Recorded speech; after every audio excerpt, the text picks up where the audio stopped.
Anne of Green Gables by L. M. Montgomery. Chapter 21. A New Departure in Flavorings. "Dear me, there is nothing but meetings and partings in this world, as Mrs. Lynde says," remarked Anne plaintively, putting her slate and books down on the kitchen table on the last day of June, and wiping her red eyes with a very damp handkerchief. "Wasn't it fortunate, Marilla, that I took an extra handkerchief to school today? I had a presentiment that it would be needed." "I never thought you were so fond of Mr. Phillips that you'd require two handkerchiefs to dry your tears just because he was going away," said Marilla. "I don't think I was crying because I was really so very fond of him," reflected Anne. "I just cried because all the others did. It was Ruby Gillis started it. Ruby Gillis has always declared she hated Mr. Phillips, but just as soon as he got up to make his farewell speech she burst into tears. Then all the girls began to cry, one after the other. I tried to hold out, Marilla. I tried to remember the time Mr. Phillips made me sit with a boy, and the time he spelled my name without an E on the blackboard, and how he said I was the worst dunce he ever saw at geometry and laughed at my spelling, and all the times he had been so horrid and sarcastic. But somehow I couldn't, Marilla, and I just had to cry too. Jane Andrews has been talking for a month about how glad she'd be when Mr. Phillips went away, and she declared she'd never shed a tear. Well, she was worse than any of us, and had to borrow a handkerchief from her brother. Of course the boys didn't cry, because she hadn't brought one of her own, not expecting to need it. Oh, Marilla, it was heartrending. Mr. Phillips made such a beautiful farewell speech beginning, 'The time has come for us to part.' It was very affecting, and he had tears in his eyes too, Marilla. Oh, I felt dreadfully sorry and remorseful for all the times I'd talked in school and drawn pictures of him on my slate and made fun of him and Prissy. I can tell you I wished I'd been a model pupil like Minnie Andrews. She hadn't anything on her conscience. The girls cried all the way home from school. Carrie Sloane kept saying every few minutes, 'The time has come for us to part,' and that would start us off again whenever we were in any danger of cheering up. I do feel dreadfully sad, Marilla, but one can't feel quite in the depths of despair with 2 months' vacation before them, can they, Marilla? And besides, we met the new minister and his wife coming from the station. For all I was feeling so bad about Mr. Phillips going away, I couldn't help feeling a little interest in a new minister, could I? His wife is very pretty. Not exactly regally lovely, of course. It wouldn't do, I suppose, for a minister to have a regally lovely wife, because it might set a bad example. Mrs. Lynde says the minister's wife over at Newbridge sets a very bad example because she dresses so fashionably. Our new minister's wife was dressed in blue muslin with lovely puffed sleeves and a hat trimmed with roses. Jane Andrews said she thought puffed sleeves were too worldly for a minister's wife, but I didn't make any such uncharitable remark, Marilla, because I know what it is to long for puffed sleeves. Besides, she's only been a minister's wife for a little while, so one should make allowances, shouldn't they? They're going to board with Mrs. Lynde until the manse is ready." If Marilla, going down to Mrs. Lynde's that evening, was actuated by any motive save her avowed one of returning the quilting frames she had borrowed the preceding winter, it was an amiable weakness shared by most of the Avonlea people. Many a thing Mrs. Lynde had lent, sometimes never expecting to see it again, came home that night in charge of the borrowers thereof.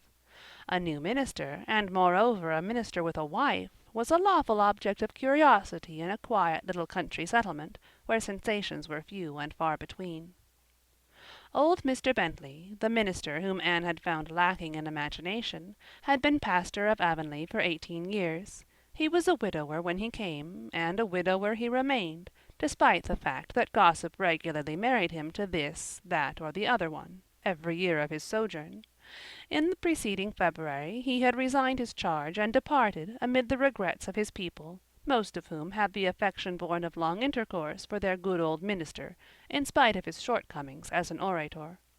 Since then, the Avonlea church had enjoyed a variety of religious dissipation in listening to the many and various candidates and supplies who came Sunday after Sunday to preach on trial.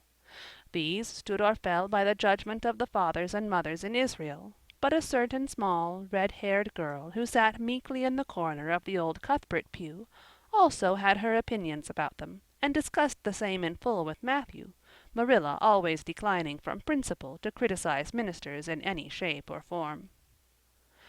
"I don't think Mr. Smith would have done, Matthew," was Anne's final summing up. "Mrs. Lynde says his delivery was poor, But I think his worst fault was just like Mr. Bentley's. He had no imagination. And Mr. Terry had too much. He let it run away with him, just as I did mine in the matter of the haunted wood. Besides, Mrs. Lynde says his theology wasn't sound. Mr. Gresham was a very good man and a very religious man, but he told too many funny stories and made the people laugh in church. He was undignified, and you must have some dignity about a minister, mustn't you, Matthew? I thought Mr. Marshall was decidedly attractive, but Mrs. Lynde says he isn't married, or even engaged, because she made special inquiries about him, and she says it would never do to have a young unmarried minister in Avonlea, because he might marry in the congregation and that would make trouble.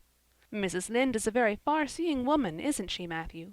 I'm very glad they've called Mr. Allen. I liked him because his sermon was interesting and he prayed as if he meant it, and not just as if he did it because he was in the habit of it. Mrs. Lynde says he isn't perfect, but she says she supposes we couldn't expect a perfect minister for $750 a year. And anyhow his theology is sound, because she questioned him thoroughly on all the points of doctrine. And she knows his wife's people, and they are most respectable, and the women are all good housekeepers. Mrs. Lynde says that sound doctrine in the man and good housekeeping in the woman make an ideal combination for a minister's family. The new minister and his wife were a young, pleasant-faced couple, still on their honeymoon, and full of good and beautiful enthusiasms for their chosen life work. Avonlea opened its heart to them from the start. Old and young liked the frank, cheerful young man with his high ideals, and the bright, gentle little lady who assumed the mistressship of the manse. With Mrs. Allen, Anne fell promptly and wholeheartedly in love. She had discovered another kindred spirit. "Mrs. Allen is perfectly lovely," she announced one Sunday afternoon. "She's taken our class, and she's a splendid teacher. She said right away she didn't think it was fair for the teacher to ask all the questions, and you know, Marilla, that is exactly what I've always thought. She said we could ask her any question we liked, and I asked ever so many. I'm good at asking questions, Marilla." "I believe you," was Marilla's emphatic comment. "Nobody else asked any except Ruby Gillis, and she asked if there was to be a Sunday school picnic this summer. I didn't think that was a very proper question to ask, because that hadn't any connection with the lesson. The lesson was about Daniel in the lion's den, but Mrs. Allen just smiled and said she thought there would be. Mrs. Allen has a lovely smile. She has such exquisite dimples in her cheeks. I wish I had dimples in my cheeks, Marilla. I'm not half so skinny as I was when I came here, but I have no dimples yet. If I had, perhaps I could influence people for good. Mrs. Allen said we ought always to try to influence other people for good. She talked so nice about everything. I never knew before that religion was such a cheerful thing. I always thought it was kind of melancholy. But Mrs. Allen's isn't, and I'd like to be a Christian if I could be one like her. I wouldn't want to be one like Mr. Superintendent Bell." "It's very naughty of you to speak so about Mr. Bell," said Marilla severely. "Mr. Bell is a real good man." "Oh, of course he's good," agreed Anne, "but he doesn't seem to get any comfort out of it. If I could be good, I'd dance and sing all day because I was glad of it. I suppose Mrs. Allen is too old to dance and sing, and of course it wouldn't be dignified in a minister's wife. But I can just feel she's glad she's a Christian, and that she'd be one even if she could get to heaven without it." "I suppose we must have Mr. and Mrs. Allen up to tea some day soon," said Marilla reflectively. "They've been most everywhere but here. Let me see. Next Wednesday would be a good time to have them. But don't say a word to Matthew about it, for if he knew they were coming he'd find some excuse to be away that day. He'd got so used to Mr. Bentley he didn't mind him, but he's going to find it hard to get acquainted with the new minister, and a new minister's wife will frighten him to death." "I'll be as secret as the dead," assured Anne. "But oh, Marilla, will you let me make a cake for the occasion? I'd love to do something for Mrs. Allen, and you know I can make a pretty good cake by this time." "You can make a layer cake," promised Marilla. Monday and Tuesday great preparations went on at Green Gables. Having the minister and his wife to tea was a serious and important undertaking, and Marilla was determined not to be eclipsed by any of the Avonlea housekeepers. Anne was wild with excitement and delight. She talked it all over with Diana Tuesday night in the twilight, as they sat on the big red stones by the Dryad's Bubble, and made rainbows in the water with little twigs dipped in fir balsam. "Everything is ready, Diana, except my cake which I'm to make in the morning, and the baking powder biscuits which Marilla will make just before tea time. I assure you, Diana, that Marilla and I have had a busy 2 days of it. It's such a responsibility having a minister's family to tea. I never went through such an experience before. You should see our pantry. It's a sight to behold. We're going to have jellied chicken and cold tongue. We're to have 2 kinds of jelly, red and yellow, and whipped cream and lemon pie, and cherry pie, and 3 kinds of cookies, and fruit cake, and Marilla's famous yellow plum preserves that she keeps especially for ministers, and pound cake and layer cake, and biscuits as aforesaid, and new bread and old both, in case the minister is dyspeptic and can't eat new. Mrs. Lynde says ministers mostly are dyspeptic, but I don't think Mr. Allan has been a minister long enough for it to have had a bad effect on him. I just grow cold when I think of my layer cake. Oh, Diana, what if it shouldn't be good? I dreamed last night that I was chased all around by a fearful goblin with a big layer cake for a head. It'll be good all right, assured Diana, who was a very comfortable sort of friend. I'm sure that piece of the one you made that we had for lunch in Idlewild 2 weeks ago was perfectly elegant. Yes, but cakes have such a terrible habit of turning out badly just when you especially want them to be good, sighed Anne, setting a particularly well-balsamed twig afloat. However, I suppose I shall just have to trust to Providence and be careful to put in the flour. Oh, look, Diana, what a lovely rainbow! Do you suppose the Dryad will come out after we go away and take it for a scarf? You know there's no such thing as a Dryad, said Diana. Diana's mother had found out about the haunted wood and had been decidedly angry over it. As a result, Diana had abstained from any further imitative flights of imagination, and did not think it prudent to cultivate a spirit of belief even in harmless dryads. "But it's so easy to imagine there is," said Anne. "Every night before I go to bed I look out of my window and wonder if the Dryad is really sitting here, combing her locks with the spring for a mirror. Sometimes I look for her footprints in the dew in the morning. Oh, Diana, don't give up your faith in the Dryad." Wednesday morning came. Anne got up at sunrise because she was too excited to sleep. She had caught a severe cold in the head by reason of her dabbling in the spring on the preceding evening. But nothing short of absolute pneumonia could have quenched her interest in culinary matters that morning. After breakfast she proceeded to make her cake. When she finally shut the oven door upon it she drew a long breath. "I'm sure I haven't forgotten anything this time, Marilla. But do you think it will rise? Just suppose perhaps the baking powder isn't good. I used it out of the new can, and Mrs. Lynde says you can never be sure of getting good baking powder nowadays when everything is so adulterated. Mrs. Lynde says the government ought to take the matter up, but she says we'll never see the day when a Tory government will do it. Marilla, what if that cake doesn't rise?" "We'll have plenty without it," was Marilla's unimpassioned way of looking at the subject. The cake did rise, however, and came out of the oven as light and feathery as golden foam. Anne, flushed with delight, clapped it together with layers of ruby jelly, and, in imagination, saw Mrs. Allan eating it and possibly asking for another piece. "You'll be using the best tea set, of course, Marilla," she said. "Can I fix the table with ferns and wild roses?" "I think that's all nonsense," sniffed Marilla. "In my opinion it's the eatables that matter and not flummery decorations." "Mrs. Barry had her table decorated," said Anne, who was not entirely guiltless of the wisdom of the serpent, "and the minister paid her an elegant compliment. He said it was a feast for the eyes as well as the palate." "Well, do as you like," said Marilla, who was quite determined not to be surpassed by Mrs. Barry or anybody else. "Only mind you leave enough room for the dishes and the food." Anne laid herself out to decorate in a manner and after a fashion that should leave Mrs. Barry's nowhere. Having abundance of roses and ferns and a very artistic taste of her own, she made that tea-table such a thing of beauty that when the minister and his wife sat down to it they exclaimed in chorus over its loveliness. "It's Anne's doings," said Marilla, grimly just, and Anne felt that Mrs. Allan's approving smile was almost too much happiness for this world. Matthew was there, having been inveigled into the party only goodness and Anne knew how. He had been in such a state of shyness and nervousness that Marilla had given him up in despair, but Anne took him in hand so successfully that he now sat at the table in his best clothes and white collar, and talked to the minister not uninterestingly. He never said a word to Mrs. Allan, but that perhaps was not to be expected. All went merry as a marriage bell until Anne's layer cake was passed. Mrs. Allan, having already been helped to a bewildering variety, declined it. But Marilla, seeing the disappointment on Anne's face, said smilingly, "Oh, you must take a piece of this, Mrs. Allan. Anne made it on purpose for you." "In that case I must sample it," laughed Mrs. Allan, helping herself to a plump triangle, as did the minister and Marilla. Mrs. Allan took a mouthful of hers and a most peculiar expression crossed her face. Not a word did she say, however, but steadily ate away at it. Marilla saw the expression and hastened to taste the cake. "Anne Shirley," she exclaimed, "what on earth did you put into that cake?"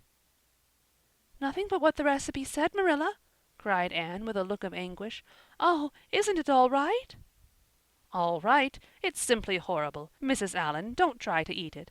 Anne, taste it yourself. What flavoring did you use?" "Vanilla," said Anne, her face scarlet with mortification after tasting the cake. "Only vanilla. Oh, Marilla, it must have been the baking powder. I had my suspicions of that "Baking powder fiddlesticks! Go and bring me the bottle of vanilla you used." Anne fled to the pantry and returned with a small bottle partially filled with a brown liquid and labeled yellowly, "Best vanilla." Marilla took it, uncorked it, smelled it. "Mercy on us, Anne, you've flavored that cake with anodyne liniment. I broke the liniment bottle last week and poured what was left into an old empty vanilla bottle. I suppose it's partly my fault. I should have warned you, but for pity's sake, why couldn't you have smelled it?" Anne dissolved into tears under this double disgrace. "I couldn't. I had such a cold."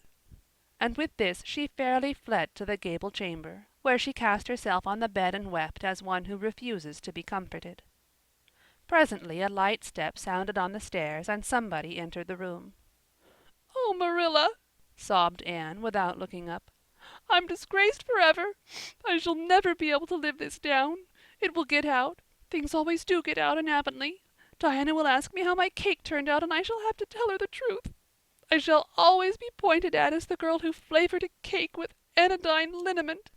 Gil, the boys in school will never get over laughing at it. Oh, Marilla, if you have a spark of Christian pity, don't tell me that I must go down and wash the dishes after this. I'll wash them when the minister and his wife are gone, but I cannot ever look Mrs. Allan in the face again. Perhaps she'll think I tried to poison her. Mrs. Lynde says she knows an orphan girl who tried to poison her benefactor. But the liniment isn't poisonous. It's meant to be taken internally, although not in cakes. Won't you tell Mrs. Allan so, Marilla?" "Suppose you jump up and tell her so yourself," said a merry voice. Anne flew up, to find Mrs. Allan standing by her bed, surveying her with laughing eyes.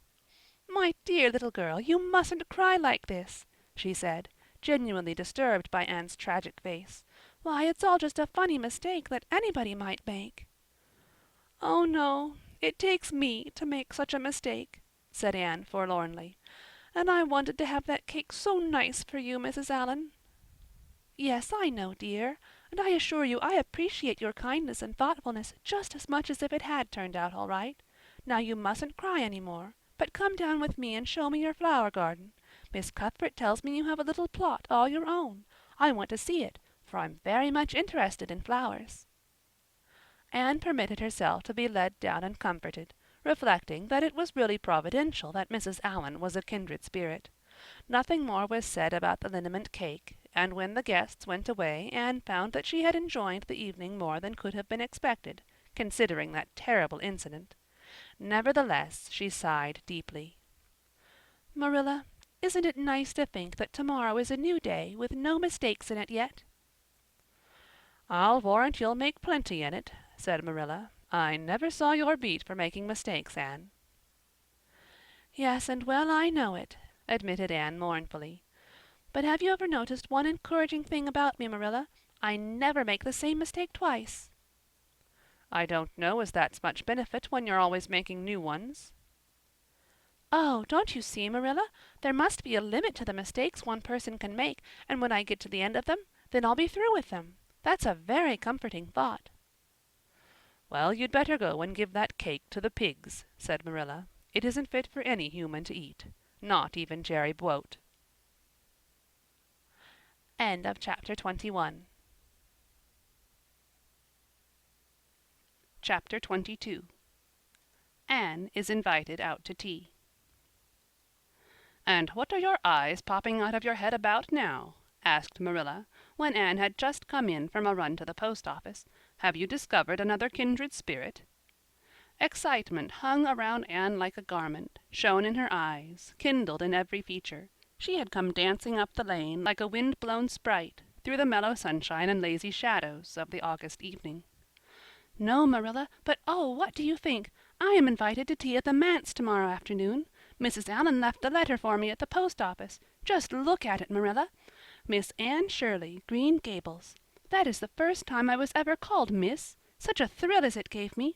I shall cherish it forever among my choicest treasures." "Mrs. Allan told me that she meant to have all the members of her Sunday school class to tea in turn," said Marilla, regarding the wonderful event very coolly. "You needn't get in such a fever over it. Do learn to take things calmly, child." For Anne to take things calmly would have been to change her nature. All spirit and fire and dew as she was, the pleasures and pains of life came to her with trebled intensity. Marilla felt this and was vaguely troubled over it, realizing that the ups and downs of existence would probably bear hardly on this impulsive soul, and not sufficiently understanding that the equally great capacity for delight might more than compensate. Therefore Marilla conceived it to be her duty to drill Anne into a tranquil uniformity of disposition as impossible and alien to her as to a dancing sunbeam in one of the brook shallows. She did not make much headway, as she sorrowfully admitted to herself. The downfall of some dear hope or plan plunged Anne into deeps of affliction. The fulfillment thereof exalted her to dizzy realms of delight. Marilla had almost begun to despair of ever fashioning this waif of the world into her model little girl of demure manners and prim deportment. Neither would she have believed that she really liked Anne much better as she was. Anne went to bed that night speechless with misery because Matthew had said the wind was round northeast and he feared it would be a rainy day tomorrow. The rustle of the poplar leaves about the house worried her. It sounded so like pattering raindrops, and the full, far-away roar of the Gulf, to which she listened delightedly at other times, loving its strange, sonorous, haunting rhythm, now seemed like a prophecy of storm and disaster to a small maiden who particularly wanted a fine day. Anne thought that the morning would never come. But all things have an end, even nights before the day on which you are invited to take tea at the manse. The morning, in spite of Matthew's predictions, was fine, and Anne's spirits soared to their highest. "Oh, Marilla, there is something in me today that makes me just love everybody I see," she exclaimed as she washed the breakfast dishes. "You don't know how good I feel. Wouldn't it be nice if it could last? I believe I could be a model child if I were just invited out to tea every day. But oh, Marilla, it's a solemn occasion too. I feel so anxious. What if I shouldn't behave properly? You know I never had tea at a manse before, and I'm not sure that I know all the rules of etiquette, although I've been studying the rules given in the etiquette department of the Family Herald ever since I came here. I'm so afraid I'll do something silly or forget to do something I should do. Would it be good manners to take a second helping of anything if you wanted to very much?" "The trouble with you, Anne, is that you're thinking too much about yourself. You should just think of Mrs. Allan and what would be nicest and most agreeable to her," said Marilla, hitting, for once in her life, on a very sound and pithy piece of advice. Anne instantly realized this. "You are right, Marilla. I'll try not to think about myself at all." Anne evidently got through her visit without any serious breach of etiquette, for she came home through the twilight, under a great high-sprung sky gloried over with trails of saffron and rosy cloud, in a beatified state of mind, and told Marilla all about it happily, sitting on the big red sandstone slab at the kitchen door with her tired curly head in Marilla's gingham lap. A cool wind was blowing down over the long harvest fields from the rims of furry western hills and whistling through the poplars. One clear star hung over the orchard, and the fireflies were flitting over in Lover's Lane, in and out among the ferns and rustling boughs. Anne watched them as she talked, and somehow felt that wind and stars and fireflies were all tangled up together into something unutterably sweet and enchanting. "Oh, Marilla, I've had a most fascinating time. I feel that I have not lived in vain, and I shall always feel like that, even if I should never be invited to tea at a manse again. When I got there, Mrs. Allan met me at the door. She was dressed in the sweetest dress of pale pink organdy, with dozens of frills and elbow sleeves, and she looked just like a seraph. I really think I'd like to be a minister's wife when I grow up, Marilla. A minister mightn't mind my red hair, because he wouldn't be thinking of such worldly things. But then of course one would have to be naturally good, and I'll never be that, so I suppose there's no use thinking about it. Some people are naturally good, you know, and others are not. I'm one of the others. Mrs. Lynde says I'm full of original sin. No matter how hard I try to be good, I can never make such a success of it as those who are naturally good. It's a good deal like geometry, I expect. But don't you think the trying so hard ought to count for something? Mrs. Allan is one of the naturally good people. I love her passionately. You know, there are some people, like Matthew and Mrs. Allan, that you can love right off without any trouble. And there are others, like Mrs. Lynde, that you have to try very hard to love. You know you ought to love them because they know so much and are such active workers in the church, but you have to keep reminding yourself of it all the time, or else you forget. There was another little girl at the manse to tea, from the White Sands Sunday School. Her name was Lauretta Bradley, and she was a very nice little girl. Not exactly a kindred spirit, you know, but still very nice. We had an elegant tea, and I think I kept all the rules of etiquette pretty well. After tea, Mrs. Allan played and sang, and she got Lauretta and me to sing too. Mrs. Allan says I have a good voice, and she says I must sing in the Sunday school choir after this. You can't think how I was thrilled at the mere thought. I've longed so to sing in the Sunday school choir, as Diana does, but I feared it was an honor I could never aspire to. Lauretta had to go home early because there is a big concert in the White Sands Hotel tonight, and her sister is to recite at it. Lauretta says that the Americans at the hotel give a concert every fortnight in the aid of the Charlottetown Hospital, and they ask lots of the White Sands people to recite. Lauretta said she expected to be asked herself some day. I just gazed at her in awe. After she had gone, Mrs. Lynde and I had a heart-to-heart talk. I told her everything, about Mrs. Thomas and the twins and Katie Maurice and Violetta and coming to Green Gables and my troubles over geometry. And would you believe it, Marilla? Mrs. Allan told me she was a dunce at geometry too. You don't know how that encouraged me. Mrs. Lynde came to the manse just before I left, and what do you think, Marilla? The trustees have hired a new teacher, and it's a lady. Her name is Miss Muriel Stacy. Isn't that a romantic name? Mrs. Lynde says they've never had a female teacher in Avonlea before, and she thinks it is a dangerous innovation. But I think it will be splendid to have a lady teacher, and I really don't see how I'm going to live through the 2 weeks before school begins. I'm so impatient to see her. End of chapter 22. Chapter 23. Anne comes to grief in an affair of honor. Anne had to live through more than 2 weeks, as it happened. Almost a month having elapsed since the liniment cake episode, it was high time for her to get into fresh trouble of some sort. Little mistakes, such as absent-mindedly emptying a pan of skim milk into a basket of yarn balls in the pantry instead of into the pig's bucket, and walking clean over the edge of the log bridge into the brook while wrapped in imaginative reverie, not really being worth counting. A week after the tea at the manse, Diana Barry gave a party.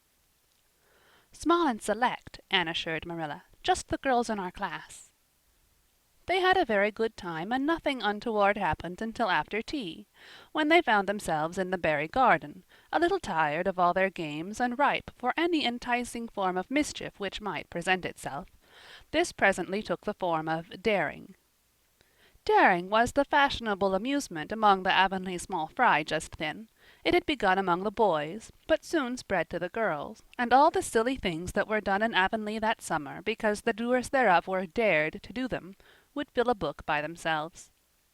First of all, Carrie Sloane dared Ruby Gillis to climb to a certain point in the huge old willow tree before the front door, which Ruby Gillis, albeit in mortal dread of the fat green caterpillars with which said tree was infested, and with the fear of her mother before her eyes if she should tear her new muslin dress, nimbly did, to the discomfiture of the aforesaid Carrie Sloane.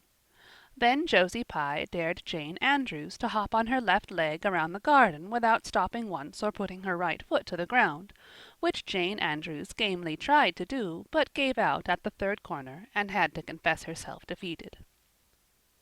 Josie's triumph being rather more pronounced than good taste permitted, Anne Shirley dared her to walk along the top of the board fence which bounded the garden to the east. Now, to walk board fences requires more skill and steadiness of head and heel than one might suppose who has never tried it. But Josie Pye, if deficient in some qualities that make for popularity, had at least a natural and inborn gift, duly cultivated, for walking board fences. Josie walked the Barry fence with an airy unconcern which seemed to imply that a little thing like that wasn't worth a dare. Reluctant admiration greeted her exploit, for most of the other girls could appreciate it, having suffered many things themselves in their efforts to walk fences. Josie descended from her perch, flushed with victory, and darted a defiant glance at Anne. Anne tossed her red braids. "I don't think it such a very wonderful thing to walk a little low board fence," she said. "I knew a girl in Marysville who could walk the ridgepole of a roof." "I don't believe it," said Josie flatly. "I don't believe anybody could walk a ridgepole. You couldn't anyhow." "Couldn't I?" cried Anne rashly. "Then I dare you to do it," said Josie defiantly. "I dare you to climb up there and walk the ridgepole of Mrs. Barry's kitchen roof." Anne turned pale, but there was clearly only one thing to be done. She walked toward the house, where a ladder was leaning against the kitchen roof. All the fifth-class girls said, "Oh!" partly in excitement, partly in dismay. "Don't you do it, Anne," entreated Diana. "You'll fall off and be killed. Never mind Josie Pye. It isn't fair to dare anybody to do anything so dangerous." "I must do it. My honor is at stake," said Anne solemnly. "I shall walk that ridgepole, Diana, or perish in the attempt. If I am killed, you are to have my pearl bead ring." Anne climbed the ladder amid breathless silence, gained the ridgepole, balanced herself uprightly on that precarious footing, and started to walk along it, dizzily conscious that she was uncomfortably high up in the world and that walking ridgepoles was not a thing in which your imagination helped you much. Nevertheless, she managed to take several steps before the catastrophe came. Then she swayed, lost her balance, stumbled, staggered, and fell, sliding down over the sun-baked roof and crashing off it through the tangle of Virginia creeper beneath, all before the dismayed circle below could give a simultaneous, terrified shriek. If Anne had tumbled off the roof on the side up which she had ascended, Diana would probably have fallen heir to the pearl bead ring then and there. Fortunately she fell on the other side, where the roof extended down over the porch so nearly to the ground that a fall therefrom was a much less serious thing. Nevertheless, when Diana and the other girls had rushed frantically around the house, except Ruby Gillis, who remained as if rooted to the ground and went into hysterics, they found Anne lying all white and limp among the wreck and ruin of the Virginia creeper. "Anne, are you killed?" shrieked Diana, throwing herself on her knees beside her friend. "Oh, Anne, dear Anne, speak just one word to me and tell me if you're killed." To the immense relief of all the girls, and especially of Josie Pye, who, in spite of lack of imagination, had been seized with horrible visions of a future branded as the girl who was the cause of Anne Shirley's early and tragic death, Anne sat dizzily up and answered uncertainly, "No, Diana, I am not killed, but I think I am rendered unconscious." "Where?" sobbed Carrie Sloane. "Oh, where, Anne?" Before Anne could answer, Mrs. Barry appeared on the scene. At sight of her, Anne tried to scramble to her feet, but sank back again with a sharp little cry of pain. "What's the matter? Where have you hurt yourself?" demanded Mrs. Barry. "My ankle," gasped Anne. "Oh, Diana, please find your father and ask him to take me home. I know I can never walk there, and I'm sure I couldn't hop so far on one foot when Jane couldn't even hop around the garden." Marilla was out in the orchard picking a pan full of summer apples when she saw Mr. Barry coming over the log bridge and up the slope, with Mrs. Barry beside him and a whole procession of little girls trailing after him. In his arms he carried Anne, whose head lay limply against his shoulder. At that moment Marilla had a revelation. In the sudden stab of fear that pierced her very heart, she realized what Anne had come to mean to her. She would have admitted that she liked Anne, nay, that she was very fond of Anne, but now she knew as she hurried wildly down the slope that Anne was dearer to her than anything else on earth. "Mr. Barry, what has happened to her?" she gasped, more white and shaken than the self-contained, sensible Marilla had been for many years. Anne herself answered, lifting her head. "Don't be very frightened, Marilla. I was walking the ridgepole and I fell off. I expect I've sprained my ankle. But, Marilla, I might have broken my neck. Let us look on the bright side of things." "I might have known you'd go and do something of the sort when I let you go to that party," said Marilla, sharp and shrewish in her very relief. "Bring her in here, Mr. Barry, and lay her on the sofa. Mercy me, the child has gone and fainted." It was quite true. Overcome by the pain of her injury, Anne had one more of her wishes granted to her. She had fainted dead away. Matthew, hastily summoned from the harvest field, was straightway dispatched for the doctor, who in due time came, to discover that the injury was more serious than they had supposed. Anne's ankle was broken. That night, when Marilla went up to the east gable, where a white-faced girl was lying, a plaintive voice greeted her from the bed. "Aren't you very sorry for me, Marilla?" "It was your own fault," said Marilla, twitching down the blind and lighting a lamp. "And that is just why you should be sorry for me," said Anne, "because the thought that it is all my own fault is what makes it so hard. If I could blame it on anybody I would feel so much better. But what would you have done, Marilla, if you had been dared to walk a ridgepole?" "I'd have stayed on good firm ground and let them dare away. Such absurdity," said Marilla. Anne sighed. "But you have such strength of mind, Marilla. I haven't. I just felt that I couldn't bear Josie Pye's scorn. She would have crowed over me all my life. And I think I have been punished so much that you needn't be very cross with me, Marilla. It's not a bit nice to faint, after all. And the doctor hurt me dreadfully when he was setting my ankle. I won't be able to go around for 6 or 7 weeks, and I'll miss the new lady teacher. She won't be new any more by the time I'm able to go to school. And everybody will get ahead of me in class. Oh, I am an afflicted mortal. But I'll try to bear it all bravely if only you won't be cross with me, Marilla." "There, there, I'm not cross," said Marilla. "You're an unlucky child, there's no doubt about that. But, as you say, you'll have the suffering of it. Here now, try and eat some supper." "Isn't it fortunate I've got such an imagination?" said Anne. "It will help me through splendidly, I expect. What do people who haven't any imagination do when they break their bones, do you suppose, Marilla?" Anne had good reason to bless her imagination many a time and oft during the tedious 7 weeks that followed. But she was not solely dependent on it. She had many visitors, and not a day passed without one or more of the schoolgirls dropping in to bring her flowers and books and tell her all the happenings in the juvenile world of Avonlea. "Everybody has been so good and kind, Marilla," sighed Anne happily, on the day when she could first limp across the floor. "It isn't very pleasant to be laid up, but there is a bright side to it, Marilla. You find out how many friends you have. Why, even Superintendent Bell came to see me, and he's really a very fine man. Not a kindred spirit, of course, but I still like him, and I'm awfully sorry I ever criticized his prayers. I believe now he really does mean them, only he has got into the habit of saying them as if he didn't. He could get over that if he'd take a little trouble. I gave him a good broad hint. I told him how hard I tried to make my own little private prayers interesting. He told me all about the time he broke his ankle when he was a boy. It does seem so strange to think of Superintendent Bell ever being a boy. Even my imagination has its limits, for I can't imagine that. When I try to imagine him as a boy I see him with gray whiskers and spectacles, just as he looks in Sunday school, only small. Now, it's so easy to imagine Mrs. Allan as a little girl. Mrs. Allan has been to see me 14 times. Isn't that something to be proud of, Marilla, when a minister's wife has so many claims on her time? She is such a cheerful person to have visit you, too. She never tells you it's your own fault, and she hopes you'll be a better girl on account of it. Mrs. Lynde always told me that when she came to see me, and she said it in a kind of way that made me feel she might hope I'd be a better girl, but she didn't really believe I would. Even Josie Pye came to see me. I received her as politely as I could, because I think she was sorry she dared me to walk a ridgepole. If I had been killed she would have had to carry a dark burden of remorse all her life. Diana has been a faithful friend. She's been over every day to cheer my lonely pillow. But oh, I shall be so glad when I can go to school, for I've heard such exciting things about the new teacher. The girls all think she is perfectly sweet.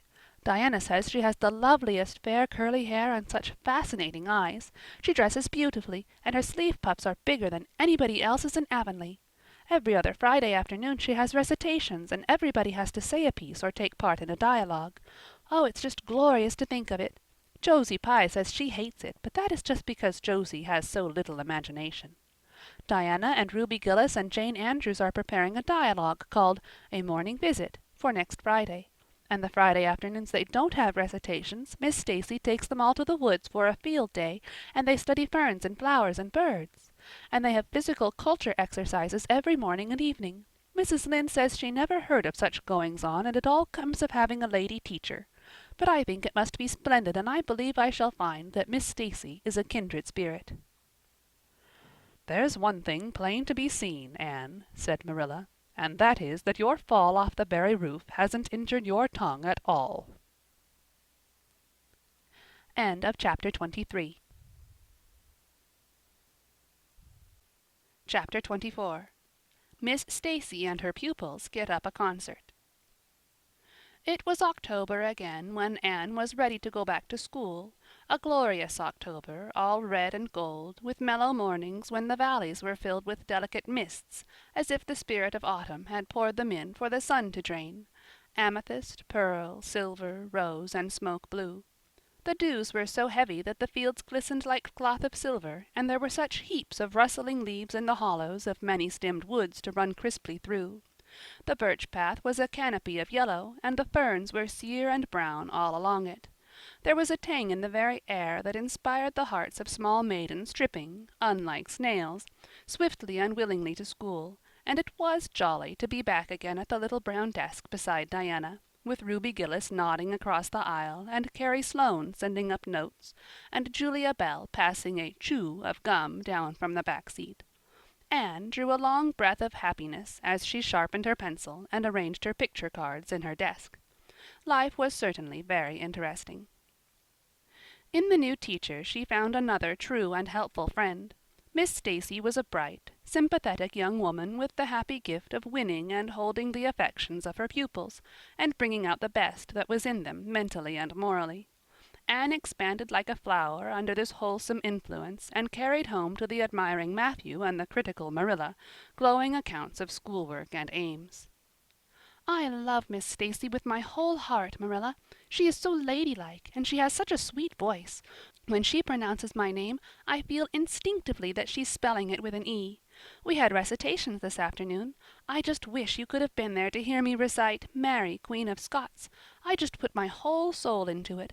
Ruby Gillis told me coming home that the way I said the line, 'Now for my father's arms,' she said, 'my woman's heart farewell,' just made her blood run cold." "Well now, you might recite it for me some of these days, out in the barn," suggested Matthew. "Of course I will," said Anne meditatively, "but I won't be able to do it so well, I know. It won't be so exciting as it is when you have a whole schoolful before you, hanging breathlessly on your words. I know I won't be able to make your blood run cold." "Mrs. Lynde says it made her blood run cold to see the boys climbing to the very tops of those big trees on Bell's Hill after crow's nests last Friday," said Marilla. "I wonder at Miss Stacy for encouraging it." "But we wanted a crow's nest for nature study," explained Anne. "That was on our field afternoon. Field afternoons are splendid, Marilla, and Miss Stacy explains everything so beautifully. We have to write compositions on our field afternoons, and I write the best ones." "It's very vain of you to say so, then. You'd better let your teacher say it." "But she did say it, Marilla, and indeed I'm not vain about it. How can I be when I'm such a dunce at geometry? Although I'm really beginning to see through it a little too. Miss Stacy makes it so clear. Still, I'll never be good at it, and I assure you it is a humbling reflection. But I love writing compositions.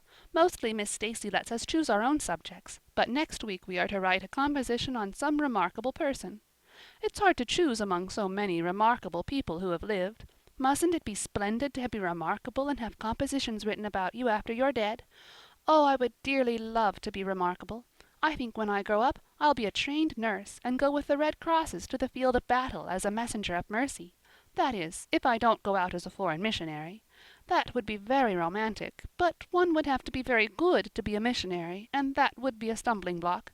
We have physical culture exercises every day, too. They make you graceful and promote digestion. Promote fiddlesticks, said Marilla, who honestly thought it was all nonsense. But all the field afternoons and recitation Fridays and physical culture contortions paled before a project which Miss Stacy brought forward in November. This was that the scholars of Avonlea School should get up a concert and hold it in the hall on Christmas night, for the laudable purpose of helping to pay for a schoolhouse flag. The pupils one and all taking graciously to this plan, the preparations for a program were begun at once. And of all the excited performers-elect, none was so excited as Anne Shirley, who threw herself into the undertaking heart and soul, hampered as she was by Marilla's disapproval. Marilla thought it all rank foolishness. "It's just filling your heads up with nonsense and taking time that ought to be put on your lessons," she grumbled. "I don't approve of children's getting up concerts and racing about to practices. It makes them vain and forward and fond of gadding." "But think of the worthy object," pleaded Anne. "A flag will cultivate a spirit of patriotism, Marilla." "Fudge! There's precious little patriotism in the thoughts of any of you. All you want is a good time." "Well, when you can combine patriotism and fun, isn't it all right? Of course, it's real nice to be getting up a concert. We're going to have 6 choruses, and Diana is to sing a solo. I'm in 2 dialogues, the Society for the Suppression of Gossip and the Fairy Queen. The boys are going to have a dialogue too, and I'm to have 2 recitations, Marilla. I just tremble when I think of it, but it's a nice thrilly kind of tremble. And we're to have a tableau at the last, Faith, Hope, and Charity. Diana and Ruby and I are to be in it, all draped in white with flowing hair. I'm to be Hope, with my hands clasped, so, and my eyes uplifted. I'm going to practice my recitations in the garret. Don't be alarmed if you hear me groaning. I have to groan heartrendingly in one of them, and it's really hard to get up a good artistic groan, Marilla. Josie Pye is sulky because she didn't get the part she wanted in the dialogue. She wanted to be the Fairy Queen. That would have been ridiculous, for who ever heard of a fairy queen as fat as Josie? Fairy queens must be slender. Jane Andrews is to be the queen, and I am to be one of her maids of honor. Josie says she thinks a red-haired fairy is just as ridiculous as a fat one, but I do not let myself mind what Josie says. I'm to have a wreath of white roses on my hair, and Ruby Gillis is going to lend me her slippers because I haven't any of my own. It's necessary for fairies to have slippers, you know. You couldn't imagine a fairy wearing boots, could you? Especially with copper toes. We are going to decorate the hall with creeping spruce and fir mottos with pink tissue paper roses in them, and we are all to march in 2 by 2 after the audience is seated, while Emma White plays a march on the organ. Oh, Marilla, I know you are not so enthusiastic about it as I am, but don't you hope your little Anne will distinguish herself? All I hope is that you'll behave yourself. I'll be heartily glad when all this fuss is over and you'll be able to settle down. You are simply good for nothing just now, with your head stuffed full of dialogues and groans and tableaux. As for your tongue, it's a marvel it's not clean worn out." Anne sighed and betook herself to the backyard, over which a young new moon was shining through the leafless poplar boughs from an apple-green western sky, and where Matthew was splitting wood. Anne perched herself on a block and talked the concert over with him, sure of an appreciative and sympathetic listener in this instance at least. "Well, now, I reckon it's going to be a pretty good concert, and I expect you'll do your part fine," he said, smiling down into her eager, vivacious little face. Anne smiled back at him. Those two were the best of friends, and Matthew thanked his stars many a time and oft that he had nothing to do with bringing her up. That was Marilla's exclusive duty. If it had been his, he would have been worried over frequent conflicts between inclination and said duty. As it was, he was free to "spoil Anne," Marilla's phrasing, as much as he liked, but it was not such a bad arrangement after all. A little appreciation sometimes does quite as much good as all the conscientious bringing up in the world. End of chapter 24.